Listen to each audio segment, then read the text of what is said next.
Hai, saya Teguh Iman Perdana.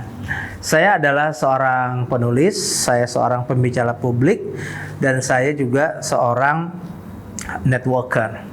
Saya memulai karir kepenulisan dalam tanda petik itu adalah ketika saya diminta untuk menuliskan hal-hal yang saya dapat selama saya memegang acara opus atau obrolan puasa di Radio Prambors. Kalau ibu-ibu, bapak-bapak, teman-teman pendengar Prambors generasi di tahun 90-an, rasanya sih mohon maaf ya, nggak ada yang nggak kenal opus gitu. Karena itu acara untuk pertama kalinya obrolan agama dibuat dalam bentuk yang ukuran waktu itu tuh funky banget gitu ya. Jadi belum pernah ada tuh ceritanya ngomongin agama tapi membawa Paula Abdul misalnya. Itu zaman itu tuh heboh banget lah gitu. Nah, banyak hal-hal yang saya dapat di dalam acara itu karena memang dia menjadi hype ya pada saat itu. Dan itu kemudian diminta oleh teman-teman di Mizan itu untuk menuliskannya. Nah, dari situlah kemudian lahir serial dari apa yang kemudian dikenal sebagai Ngefriend sama Islam. Serial Ngefriend sama Islam itu adalah buku yang berbicara tentang prinsip-prinsip agama Islam, hal-hal seputar ajaran agama Islam, tetapi dengan gaya pendekatan yang dialogis, khas anak muda banget, dengan contoh-contoh, dengan ilustrasi-ilustrasi yang dekat dengan keseharian anak muda, sehingga bisa dibilang beberapa itu menjadi bestseller gitu. Nah, itu dari situlah kemudian ya tadi itu karir kepenulisan saya berkembang. Saya kemudian mulai menulis buku-buku yang lain, ada Ngefriend sama Cinta, kemudian ada juga kumpulan kisah-kisah sufistik ya, kisah-kisah para sufi, orang-orang aulia Allah itu yang saya tulis dalam bahasa remaja. Kemudian juga saya menulis buku tentang almarhum Ustadz Jeffrey Al-Bukhari. Ya, tidak lama setelah beliau meninggal saya diminta untuk menulis buku, saya tuliskan. Saya juga menulis buku dengan Ustadz Al-Habsyi, Ahmad Al-Habsyi. Nah, itu bukunya tentang Birrul Walidain dari perspektif yang juga populer begitu. Nah, jadi beberapa buku itu saya tulis, kalau saya hitung-hitung kurang lebih sampai ada hampir 20-an buku lah ya. Termasuk tema-temanya juga cukup beragam, dari mulai agama, Islam begitu, sampai ke tema parenting saya juga menulis ya, Screaming Free Parenting. Saya menulis buku tentang, sebetulnya itu buku tentang figur ayah gitu ya, dan juga mengacu pada bagaimana Nabi Muhammad menjadi seorang ayah begitu. Dan itu menjadi buku Screaming Free Parenting. Di samping itu juga kemudian saya membantu beberapa pihak untuk menulis buku. Nah, ini yang kemudian dikenal dengan istilahnya itu ghostwriting atau menjadi seorang ghostwriter. Jadi saya karena pengalaman saya itu, kemudian saya diminta oleh beberapa pihak untuk membantu mereka menulis buku. Pada dasarnya beliau-beliau ini orang yang juga sudah bisa menulis, tetapi ya alhamdulillah mereka mempercayakan kepada saya untuk bisa menulis memperbaiki tulisan, melakukan editing dan seterusnya. Nah, jadi kalau ditanya mengapa suka menulis gitu ya. Nah, pada dasarnya memang saya itu suka menulis gitu. Jadi saya ingat betul ya, ketika saya SMP saja saya sudah punya diary. Ya, SMP kelas 1. Saya punya diary loh. Dan itu terus berlanjut sampai kuliah. Betul-betul diary. Jadi saya menulis di buku begitu. Dan itu mungkin agak nggak lazim karena biasanya punya diary itu cewek kan gitu. Ya, tapi kalau ditanya dari mana saya memperoleh dalam tanda petik ya kemampuan untuk menulis, saya merasa berasal dari situ. Dan yang kedua, dari mana kemudian kemampuan itu saya dapatkan? Ya, tentu saja dari banyak membaca. Membaca ini, Bapak Ibu sekalian, teman-teman, itu adalah bagian dari kita memperkaya, ya, memperkaya gaya tulisan, memperkaya sudut pandang, memperkaya alur, begitu, ya. Jadi ini yang mau tidak mau harus kita lakukan. Kita harus mau untuk banyak membaca. Nanti kita kok pengaruh dong, nggak masalah gitu. Karena pada dasarnya, ya, gaya kepenulisan seseorang itu memang berasal dari kumpulan gaya-gaya orang gitu. Sama seperti kepribadian kita sekarang. Ini kita tuh sebetulnya gabungan dari kepribadian orang-orang yang kita tiru loh, tanpa kita sadari. Nah, begitu juga dengan menulis. Jadi menulis itu butuh memang ada passion di situ, dan juga harus disertai dengan banyak membaca dan akhirnya latihan. Ya, karena ini juga mirip dengan orang naik sepeda sebetulnya. Ya, naik sepeda itu bisanya karena apa? Karena latihan. Gitu. Nah, jadi kalau ditanya misalnya kemudian, perlukah emak-emak trainer untuk menulis? Nah, gitu kan? Perlu, ya. Karena pada hakikatnya Bapak Ibu sekalian, menulis itu adalah bagaimana kita menuangkan gagasan. Ya, bagaimana kemudian kita menjual gagasan kita, bagaimana kita mendeliver gagasan kita. Itu kadang menjadi persoalan karena terus terang ya, maaf, dalam hidup ini banyak masalah itu muncul karena terjadinya apa? Miskomunikasi. Ya. Itu banyak kita lihat, misalnya kalau kondisi sekarang kita bisa lihat orang nulis WA saja, itu banyak yang salah pengertian yang didapat. Kenapa? Karena antara apa yang dipikirkan dengan apa yang kemudian dituangkan, dituliskan, itu seringkali tidak sinkron. Kenapa? Karena itu menyangkut soal keterampilan di dalam mengungkapkan apa yang ada di dalam pikiran. Berbeda dengan kita berbicara atau mengungkapkan gagasan secara langsung. Jadi kalau ditanya, ya itu tadi, ya setiap kita itu perlu untuk menuangkan gagasan, perlu untuk sekali lagi mendeliver gagasan-gagasan kita sehingga itu bisa dimengerti oleh orang lain. Yang kedua, menulis itu juga mesti kita pahami adalah bagian dari terapi sebenarnya. Iya. Ya, terutama kalau yang ditanya emak-emak trainer. Emak-emak ini kan mohon maaf ya, walaupun tentu saja pria juga sama saja sih. Yang namanya gibah nasional mah di mana-mana sama gitu. Tapi kalau khusus untuk emak-emak gitu ya, mungkin sudah dalam tanda petik udah nature-nya gitu. Suka sekali bicara, suka sekali curhat, suka, dan itu on behalf untuk merilis gitu, mengeluarkan unek-unek, membuat hati menjadi lega. Tapi kalau Anda sekarang punya kemampuan untuk menulis, ibu-ibu ya, itu akan menjadi lebih menolong sebetulnya. Kenapa? Karena dengan menulis energi yang tersalurkan itu lebih tersalurkan dengan baik begitu. Karena ketika menulis itu beda. Kita berkonsentrasi, kita memikirkan apa yang ada di dalam benak kita, kita tuangkan gitu. Tanpa kita harus perlu merasa khawatir dan takut akan digibahin lagi sama orang. Gitu loh. Ya. Jadi Anda sekarang, saya udah tua kayak gini, emang wajar punya diary? It's okay. Dan jangan lupa, banyak dari catatan atau buku yang kita tahu ngetop sekarang itu asalnya tuh dari oret-oretan model kayak diary. Anda pasti ingat, ibu-ibu pasti ingat yang namanya Laskar Pelangi kan? Laskar Pelangi itu awalnya adalah coret-coretan Andre Hirata yang memang dia tulis untuk mengenang teman-temannya dan gurunya, Bu Muslimah itu. Dan itu tidak diniatkan untuk diterbitkan sebenarnya.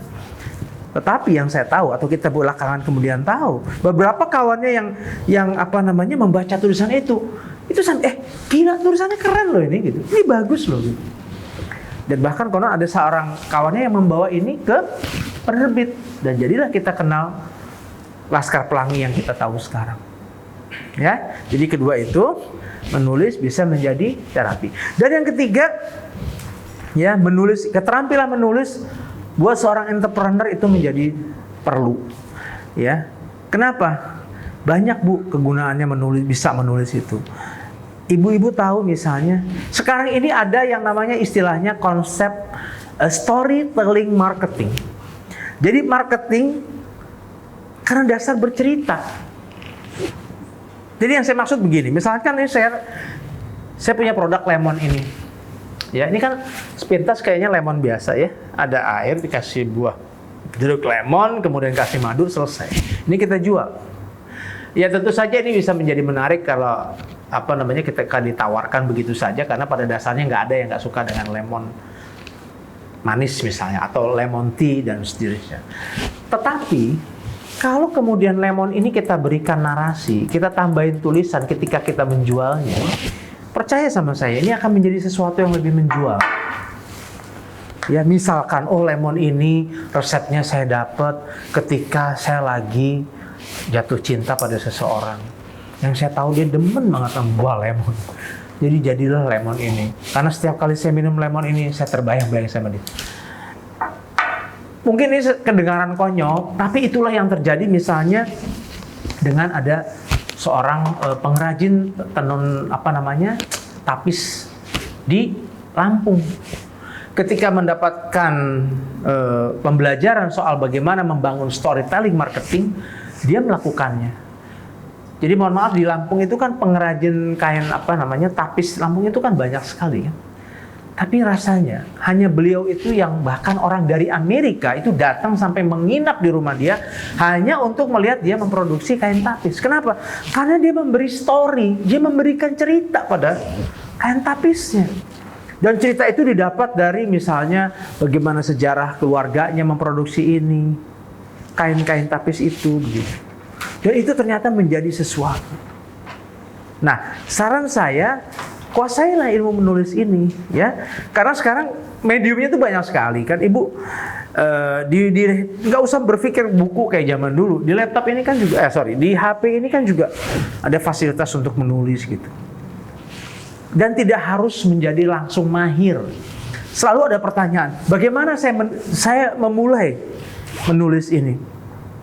Saya katakan selalu, tulislah apa yang ada di benak Anda. Karena menulis dari hati itu akan jauh lebih powerful. Ya, bahwa di dalam prosesnya kita belajar, kita mungkin memerlukan bantuan seorang editor begitu, atau seorang mentor. Itu wajar dan itu adalah bagian dari proses. Tetapi kalau saya ditanya, bagaimana memulai? Mulai saja. Ya. Pengalaman Anda sehari-hari, tulislah apa yang Anda alami misalnya ketika Anda ke pasar, ketika Anda berjumpa dengan seseorang, ya. Dan kita bisa kembangkan itu dengan tahapan-tahapan yang kita kehendaki. Sekarang ini bagaimana menulis itu, teorinya itu banyak sekali di internet apalagi. Tinggal dibuka saja kok. Yang kita perlukan adalah kemauan untuk belajar. Dan tidak perlu terburu-buru kok. Ya, by nature saja begitu. Saya dulu ketika memulai menulis tentang ngefans sama Islam itu ya memang mengalir begitu saja. Karena apa yang saya tulis adalah apa yang saya alami selama beberapa tahun memegang acara Opus di Prambors. Jadi kisah-kisah yang saya alami, saya dengar, tanya jawab dengan pendengar, itulah yang saya tuangkan. Oke? Nah, sampai kemudian sahabat saya ketika itu, Mas Hikmat Darmawan, dia sekarang dikenal sebagai seorang kurator juga, mungkin sedikit dari orang Indonesia yang merupakan pakar komik. Itu Hikmat Darmawan. Dia mengatakan pada saya, "Guh, kenapa nggak dibuat tanya jawab aja?" Nah, dari situlah kemudian format ngefriend sama Islam itu lahir, yaitu dalam bentuk tanya jawab. Jadi maksudnya dialog gitu loh, ya. Ada tokoh Gary, ada tokoh Ipung. Jadi Ipung ini kerjaannya nanya melulu gitu. Ya, wakil dari anak muda yang kritis, yang kadang-kadang sok tahu, tengil dan sebagainya. Gary ini wakil dari anak muda yang smart, dia pintar tapi wise gitu kan, dan ngerti agama gitu. Nah, itulah yang kemudian terjadi, ya. Dan itu semuanya bisa menjadi sesuatu yang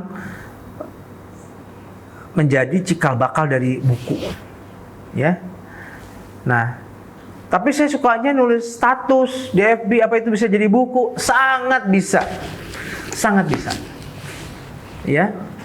Apalagi kalau tulisannya agak-agak panjang begitu.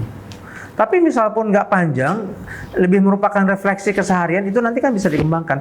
Tapi saya yang jelas itu saya punya contoh satu kawan saya. Ya, saya tidak sebutkan namanya di sini, tetapi karena dia tuh selalu menulis dalam format yang memang serius, bagus, dia punya ciri khas dalam tulisannya. Banyak orang mengatakan, "Mas, dibuat buku aja tuh, status-statusmu itu bagus gitu." Dan dia lakukan itu. Gitu. Kenapa? Ya karena pada dasarnya tulisan dia sendiri sudah bagus. Dan orang itu akan bisa menilai. Nah, itu yang pertama. Yang kedua juga, Facebook atau media sosial manapun itu bisa menjadi sebuah testing the water. Apakah tulisan kita ini kelak akan disukai atau tidak sama orang? Ya, saya punya. Nah ini kalau ini saya bisa sebut namanya. Ada seorang kawan saya namanya Islah Bahrawi, Cak Islah itu. Dia kalau menulis status di Instagram itu panjang-panjang. Padahal Instagram itu kan formatnya sebetulnya lebih ke foto dan kemudian ada keterangan yang tidak. Tapi dia melakukan sebuah proses yang panjang untuk memberikan komentar atas foto-foto yang dibuangkan. Atau dia menulis panjang, foto itu menjadi penjelas. Dan itu disukai orang. Ya. Dan sudah dikatakan sama beliau, saya akan jadikan ini buku karena memang banyak yang minta untuk menjadikan itu buku begitu. Ya. Dan sekarang kalau pertanyaannya adalah, tapi kalau saya mesti menerbitkan buku saya, berapa biayanya? Kan mahal ini. Nah, saya punya satu jalan keluar, teman-teman nggak usah khawatir. Sekarang ini ada yang namanya digital publishing. Ya. Yang mahal itu teman-teman ya, terus terang kalau menulis itu kan satu biaya dari si penulisnya sendiri, yang kedua adalah biaya cetaknya. Kalau kita menerbitkan lewat format digital publishing, kita cukup membuat tulisan, di layout dan dia kemudian disimpan dalam format PDF. Nah, ini nanti kita bisa cetak dalam tanda petik atau kita jual sekehendak hati kita. Misalnya yang baru minat baru 5 orang, ya udah kita kasih aja linknya. Itu akan menjadi buku juga walaupun formatnya digital, dibacanya hanya lewat ini. Tapi ketika dia semakin banyak orang yang minta dan mencari tahu, nah di situ kita sudah bisa berhitung, kita bisa terbitkan sendiri, gitu kan? Karena kita tahu yang akan belinya sudah ada, atau kita tawarkan ke penerbit. Jangan lupa bahwa kalau kita bicara penerbit konvensional, mereka sudah sangat amat selektif saat ini. Jadi zamannya sudah berubah gitu ya. Kalau dulu istilahnya penerbit itu masih bisa mau coba-coba gitu ya. Ada penulis yang kira-kira ini baru tapi juga belum punya nama, tapi oke, kita dalam tanda petik itu kita agak-agak mohon maaf ya gambling gitu. Tapi kalau sekarang enggak, Anda mohon maaf mesti lebih dikenal dulu, entah mungkin Anda sebagai seorang YouTuber, seorang yang terkenal di dunia medsos gitu, Anda menulis baru gitu loh. Atau intinya Anda harus punya nama dulu kalau mau mengandalkan penerbit konvensional. Nah, tapi saran saya adalah cobalah menggunakan penerbit atau digital publishing. Itu saya bisa melakukan, artinya saya punya kawan yang bisa melakukan itu. Dan itu ada ISBN-nya juga, tercatat di Perpustakaan Nasional. Begitu. Nah, dan yang enaknya juga ketika kita semakin mahir, semakin bisa menulis, maka nanti bukan tidak mungkin Bapak dan Ibu, orang akan juga minta bantuan kita untuk menulis. Ya, entah itu menjadi penulis pendamping atau menjadi seorang ghostwriter. Penulis hantu gitu ya, istilahnya begitu. Tapi maksudnya adalah ghostwriter itu seseorang yang menggunakan jasa kita sebagai penulis. Ya, tapi nama kita tidak muncul sebagai penulis. Yang muncul adalah nama yang memberikan pekerjaan itu. Dan itu, jadi gimana dong? Bohong gitu? Enggak. Itu satu hal yang biasa di dalam dunia kepenulisan. Makanya ada istilah ghostwriter. Ya, dan menjadi seorang ghostwriter itu sendiri bisa menjadi sangat menyenangkan karena ya itu tadi gitu loh. Anda tidak punya beban yang terlalu bagaimana gitu, karena yang muncul itu namanya adalah nama dari yang meminta untuk dituliskan bukunya. Ya, jadi saya berharap ini semua bisa memberikan kita inspirasi. Yuk kita nulis deh, ya. Jangan ragu-ragu, jangan males-malesan begitu, karena gunanya menulis itu banyak banget. Ya. Sekarang ada pertanyaan. Saya kan entrepreneur, saya punya produk. Terus kalau saya mau menulis untuk ngejual dagangan saya, sama nggak dengan kayak menulis buku? Ya pada prinsipnya sih hampir sama ya, karena yang diperlukan adalah kemudian ide kreatif bagaimana membuat kalimat-kalimat yang menarik orang untuk mau membeli dagangan kita. Oke?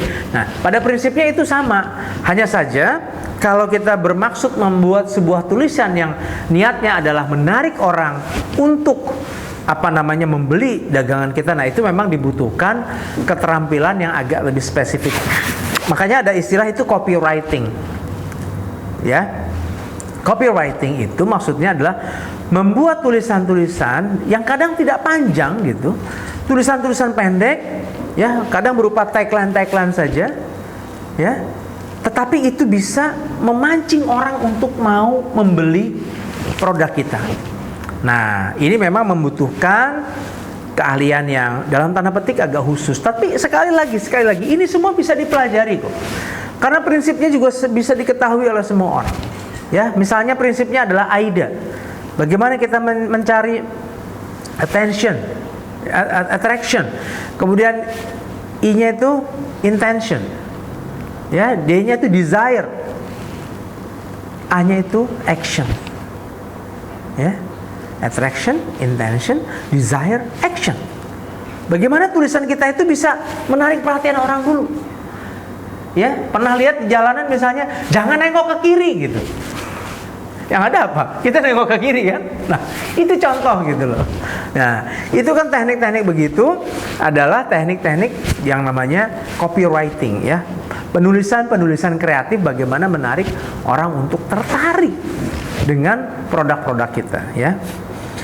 Donald Trump tidak pernah kesini, tidaknya kecil, tapi pernah kesininya gede-gede gitu. Ya, itulah contoh dari bagaimana tulisan itu dibuat dengan maksud untuk menarik perhatian dari para pembeli kita. Baik Bapak dan Ibu, itu saja paparan saya tentang tulis menulis. Lakukan saja, karena sepertinya menulis itu tidak jauh berbeda dengan Anda mencoba untuk belajar naik sepeda. Pelajari teorinya dan lakukan latihan setiap hari, baru Anda bisa naik sepeda. Menulis juga begitu. Dengarkan apa yang saya bicarakan tadi dan mulailah untuk berlatih. Berlatihlah dengan membuat status yang agak panjang misalnya di Facebook. Mulailah untuk bahkan memiliki diary sendiri. You can do it.